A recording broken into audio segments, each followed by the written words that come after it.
Okay, so now we're gonna go over nails. Phil has really easy nails to do because they are white. You can see the vein inside. I've already done this paw, so we aren't going to do this paw. But the nails are all white. I can see where this vein connects, and I know not to hit it. We are gonna do another dog, Molly, who's Nicole's dog, who has all black nails, to go over with you how to do it slowly so you don't prick your dog. Alright, so the easiest hold to use for people that are not as used to doing it is what we call the football hold. Have your dog stand up. You can use a table, like your dining room table, put a towel down so they're not sliding. And you simply put your armpit over top of them and you bring under your hand like so. This is to help restrain them so they can't walk, as mine is trying to do. You will then use your other hand, that's under here, and you're gonna grab just under where this little pad is, kind of like a horse. You put that pressure there and the paw will lift up. Don't reef it up. Any kind of reefing like that is gonna make them pull away from you, and it's gonna make this much more difficult. Pull it up there. Make sure hair is out of the way so that you can properly see the lining of your dog's nail. And just take just the tip off to start. If you just take just the tip off, you can start to see where things are inside the nail there. And take another swipe. You're gonna do that. You don't need to go too short. It's not necessary to go right to the quick right now. Soon enough we'll be able to do your dog's nails. This is just simply to maintain them until they can get a proper nail trim done. So we're just gonna take just the edges off, just so that you can see that they're not touching the floor. Just the edges there.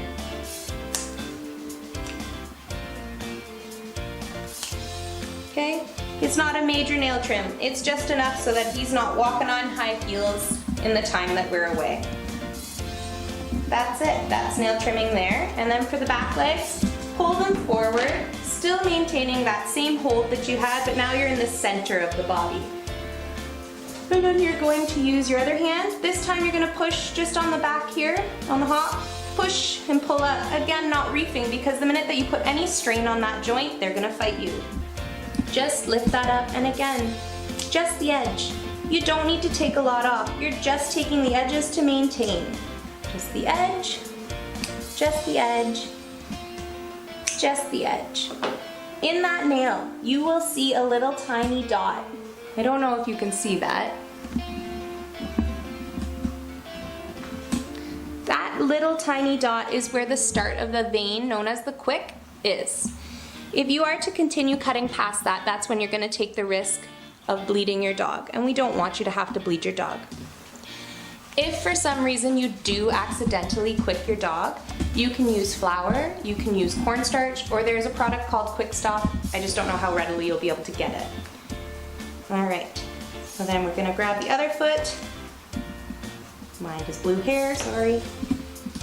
And just the edges are coming off again.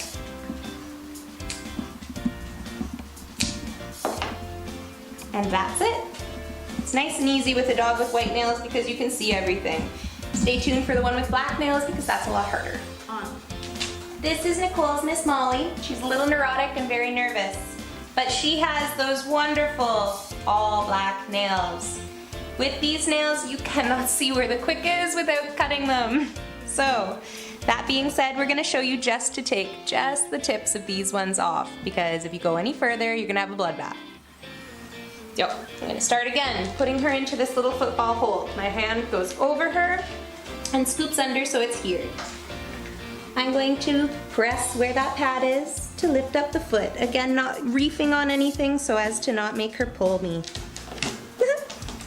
As I say that. It's okay, Miss Molly. I'm gonna move the hair out of my way so that I can see what I'm doing.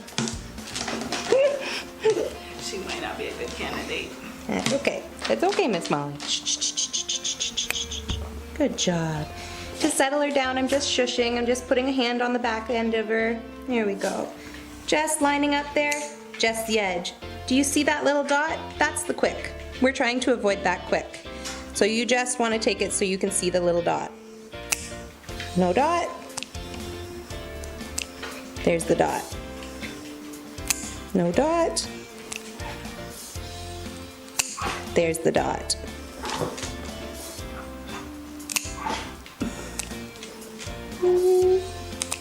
There's that dot.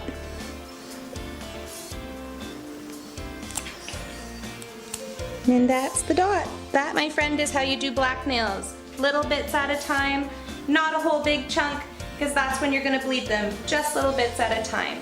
Again, if you are uncomfortable, please do not attempt this yourself. Get somebody who is comfortable. This is just to take care of it while we're on hiatus here, doing our social isolating as we should be. Just take the tips off. Don't go any further. All right, that's it.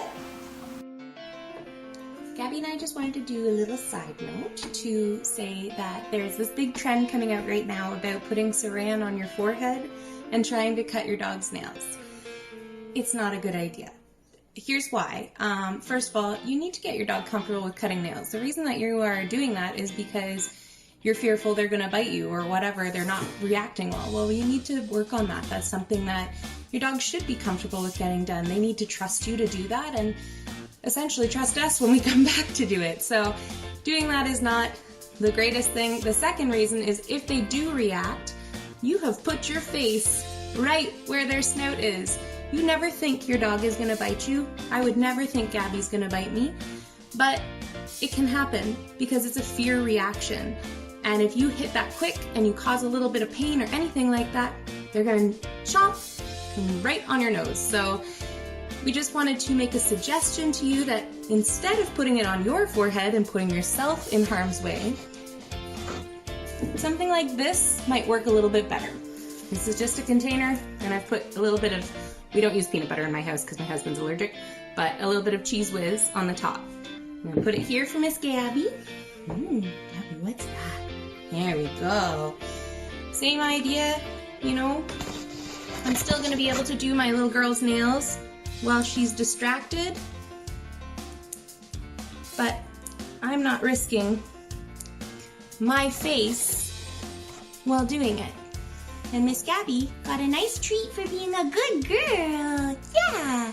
So maybe try that instead of the saran on the forehead. Thanks, guys.